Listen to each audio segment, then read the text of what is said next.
In 3, 2, 1. Wherever the direction is, just point kind of the opposite way. Right? Yeah, when you feel it. I've never made a movie of this size before or of this genre. I've always been a fan. That's my exit. But it's a daunting undertaking. That voice there is the voice of this guy. Don't worry about consistency, worry about impact. This is Jon Favreau, and he directed this. That's the coolest thing I've ever seen. Not bad, huh? Yeah, this movie. Everyone's seen this movie. Peace. So last time around, we talked about a little movie called Swingers. Vegas, baby, Vegas! Mainly because it introduced the world to Jon Favreau as a serious writer, a serious producer, and a fun filmmaker. Oh, you're a comedian. Yeah, and an actor. Kinda. But really, I talked about Swingers to explore how Favreau's subsequent career has had a strangely outsized impact on how modern movies are made, and also, I want to work out how it led to this. An extraordinary number of benefits and advantages for shooting in that environment. It's mind-blowing what that tool is. And if you're confused about the link between a 90s indie flick and some fancy new tech, well, so am I, so let's jump back a bit. It's a very interesting time now, and I remember this on other movies, and boy, you don't know what's going to happen. Coming off directing the super successful Elf in 2003 and the less successful Zathura in 2005, Favreau was entrusted with a huge challenge. Ladies and gentlemen, Jon Favreau, director of Iron Man! To capitalize on the revival of the superhero genre, make some money, and maybe, just maybe, launch a franchise. But this is a Marvel movie. We don't test these movies. So I don't know. They don't want it getting out on the internet. It's a very secret process. So I really don't know how people are going to react to this thing. Let's face it, this is not the worst thing you've caught me doing. And this was a risk for Marvel. On the one hand, Iron Man shared the wisecracking DNA of Swingers. There was lots of funny dialogue, and he was a good comedy director. Beautiful babies, want to come with? Yeah, why not? Place is dead anyway. So Favreau and Robert Downey Jr. seemed like a great fit. Tony Stark. I was just saying, we don't need sleep, we got talent. That's right. But Iron Man isn't just dialogue. It's not just jokes. It's a lot of action, big set pieces, and of course, there's a lot of CGI. We have 162 outstanding shots. So Favreau had to go back to the drawing board, chuck out his indie filmmaking kit, and learn about post-production tech that he didn't quite trust. I've always steered away from using visual effects whenever possible. I think that there are certain things you can't achieve otherwise, but in the past I've always been reticent to use visual effects to the extent that other filmmakers might. I am in the mocap suit in this. This is a shot we were trying to get the first reveal right. I mean, even up to Elf, we had to use some CGI for the reindeer, but most of that was stop motion or forced perspective. You know, I really embraced the old techniques, and then only with Iron Man did I become convinced that it could be used well, because it was interesting, because Jurassic Park came out and I was like, this is amazing. Boy, do I hate being right all the time. And then there was this whole slew of films that used CGI in a way that wasn't nearly as effective, and it started to draw attention to itself, and it became almost lurid in some cases, where it became distracting to the story. Now, of course, I'm not giving Favreau credit for Iron Man special effects. That goes to the wonderful people at ILM. Based on the design of the suit, how would he then use this to fly? And the same can be said for all his future works. Visual effects studios and the people that run them make these visuals. They're the true innovators behind basically all of today's beloved blockbusters. They're the ones pushing this stuff forward. And I'm also not equating JF to someone like James Cameron, who has probably been the most technologically cutting-edge director since The Abyss came out. But Favreau's secret sauce is, and always has been, his curiosity as a director. And I want to talk about that. I love that stuff as a fan, but I never thought that I would be the person telling those types of stories. I started off in independent film and in comedy, and I thought that would be my path. But lo and behold, you know, you learn a little bit, and then you find yourself in a position to be able to push the envelope and innovate. Clap more close. See how it's sliding? It's got to go. It's got to slide in and then go come. Having been an actor, director, writer, producer, even a dishwasher at Second City in Chicago, Favreau understood the importance of knowing what everyone else was doing on set, even if it was just surface level knowledge. And we're convinced that a human head would actually fit in this thing, right? The ears are right up inside. So rather than being a hands-off director during Iron Man, he threw himself into it, and he took the time and effort to absorb as much information as possible. Like I learned in Iron Man that when it came to a metal suit, back then, you can make very convincing hard surfaces. And so I went from being a Luddite to somebody who embraced CG some of the time. My turn.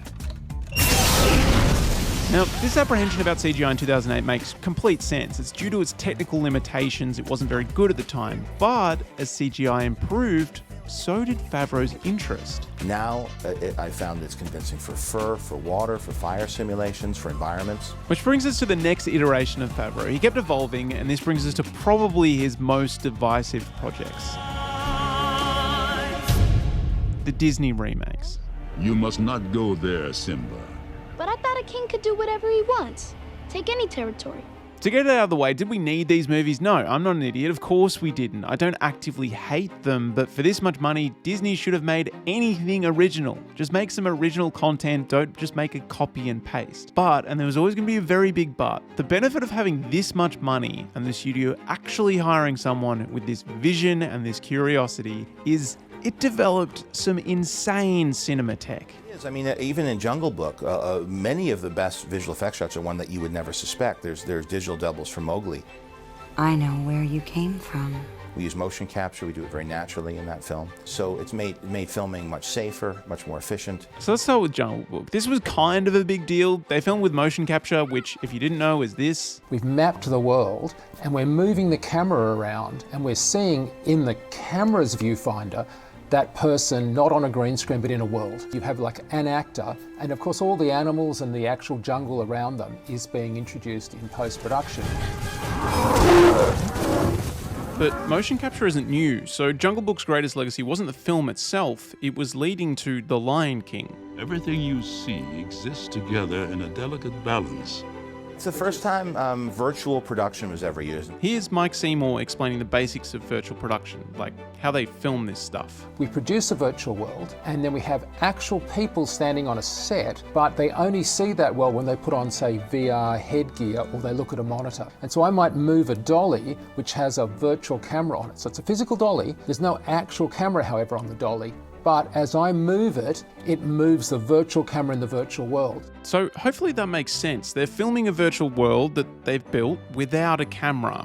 Or, as Jon Favreau puts it, we built a bespoke multiplayer VR filmmaking game. And so because we now had this environment and we had VR, we could have people enter into the digital set and be able to walk around and look at it as though we were really on a scout. Say, okay, we should probably put the camera here and let's see the lion rehearse the scene, and the AD would hit the button and run the animation cycle, and we watch just like you would on a regular set. And this right here is what sets virtual production apart from 100% animation or virtual effects, the mimicry of a real set. And so we had, a full live action film crew in VR operating camera equipment as though it were a live action set. Part of getting that look, that Attenborough documentary look, was to limit ourselves to the camera platforms that would be available in, if you were out there in nature doing it. So it was a lot of long lenses. It was sometimes limiting what equipment you'd have, so you wouldn't have a crane or dolly track. We would go long lenses on a nodal move, pans and tilts. Oh, how lovely it is to see the future king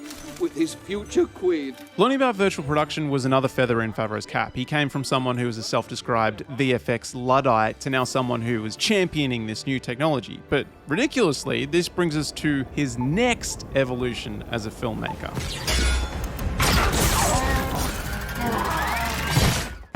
Like, we're working with hundreds of artists, but yet you're overseeing the vision of the whole piece and making sure that the quality control is there. And part of it is having a shared vision.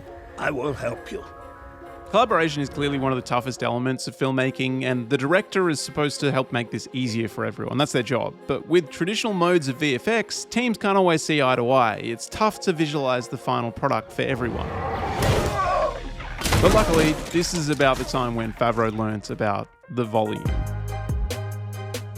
The volume is 21 feet tall, it's 75 feet in diameter. It's basically using game engine technology in video walls and creating parallax so you can move the camera. So it's not green screen, right? So you could see so the actors could see the background, but it allows you to film and just change over like you would with a video game what the backgrounds are. So I'm sure a lot of you already knew that basic description of the volume. It's an LED panel surrounding a large soundstage. But before we look at what this does differently from other film sets, it's worth looking at what it evolved from, and more importantly, what tech it stole from other movies. As we've talked about, Favreau drew from his other projects like The Lion King and Jungle Book, but it also draws from the tech of a very famous Oscar winner, namely this one. So Gravity, they used a system that definitely inspired what we were doing. It didn't have all the parallax, but it would create interactive light with LED panels, which is what we surround the set with. Yeah. They would have individual panels on a bot and dolly system, which is basically a robot that was used for car construction, so they could move in and out light sources.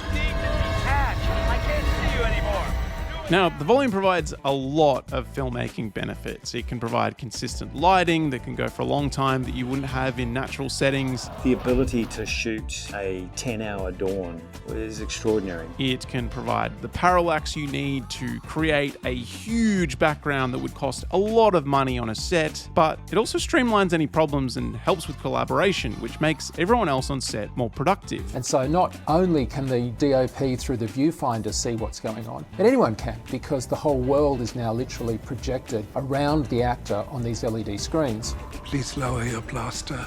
Have them lower theirs first.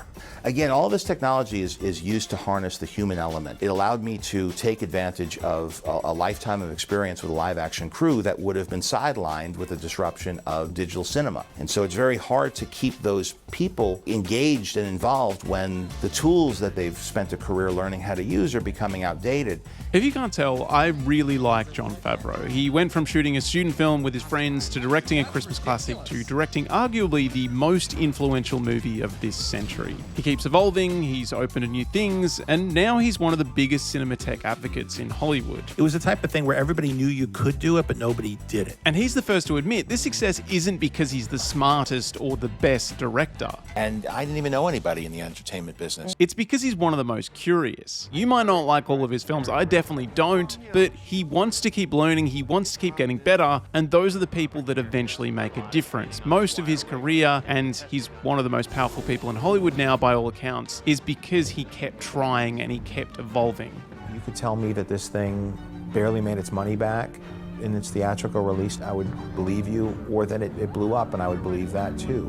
So, if his career has taught you anything, go shoot a movie, go take a photo, go do something a little bit different, because who knows, you could do something amazing, you could be the next big thing. Baby, you are so money and you don't even know it. Anyway, that's all from me today. Thanks so much for watching. I've been Jack. This is CNET. See you in the next one.